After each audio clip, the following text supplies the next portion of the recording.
Hey everybody, welcome back to the show. Today we're diving into a topic that's been blowing up lately, plant-based diets. You know, everyone and their mother is telling you to ditch the meat and go full-on vegan. But today we're flipping the script. I'm going to break down the top 5 reasons why I'm not jumping on the plant-based bandwagon. Make sure you hit that like button, subscribe to the channel if you haven't already, and share this video with your friends.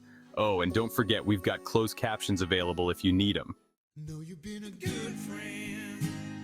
All right, let's talk nutrition. It's a topic that's on everyone's mind these days, especially with all the different diets and food trends out there. Look, I get it. Plants have vitamins and stuff. They're packed with fiber, antioxidants, and all sorts of good things that our bodies need. But let's be real, man. They're not exactly overflowing with protein. Sure, you can get protein from beans and legumes, but it's not the same as a juicy steak or a tender chicken breast. And don't even get me started on iron and B12.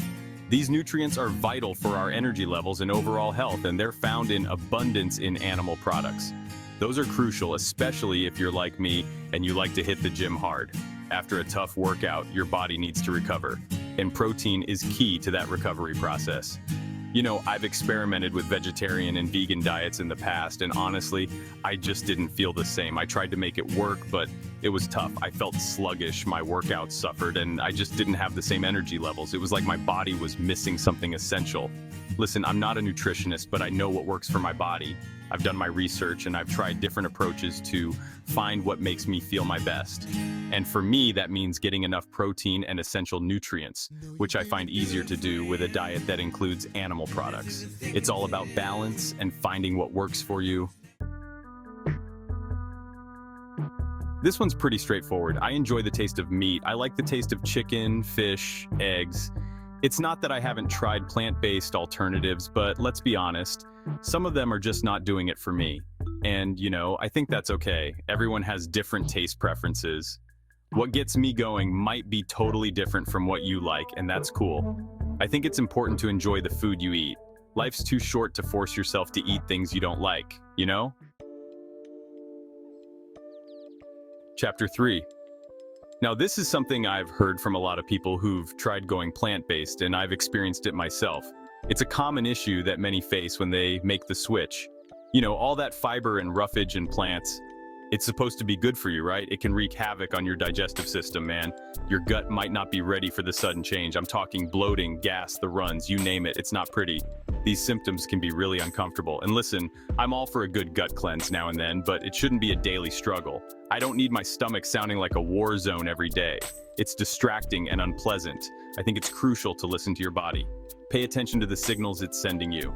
If you're finding that certain foods, even healthy ones, are messing with your digestion, don't ignore it. It might be worth exploring other options. There are plenty of ways to get the nutrients you need without discomfort. Chapter 4. Look, I'm a busy guy. I'm always on the go, traveling, working on different projects. And let's be real, finding good quality, plant-based options on the road isn't always easy. Airports, gas stations, even some restaurants, their plant-based game is still catching up. And I get it, things are changing, but for now, it's just not always convenient for my lifestyle. I think it's important to be realistic about what's sustainable for you in the long run. If you're constantly struggling to find food that fits your dietary needs, it can be tough to stick with it.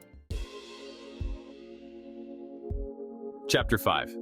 Okay, this one's a bit more personal, but I wanted to touch on it because I think it's important to acknowledge the ethical side of things. When it comes to food, our choices are deeply personal and often reflect our values and beliefs. Now, I have immense respect for people who choose a plant-based lifestyle for ethical reasons, whether it's animal welfare or environmental concerns. These choices are often made with a lot of thought and consideration. I get it, it's a big deal. Making such a commitment is not easy and deserves recognition. But for me, I've always believed in a more holistic approach. This means looking at the bigger picture and considering various factors. I believe in sourcing my food responsibly, supporting sustainable practices, and ensuring that the food I consume is produced in a way that respects the environment, and minimizing my impact on the environment as much as possible.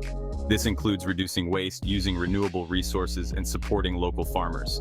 But I also believe in personal choice and respecting different perspectives.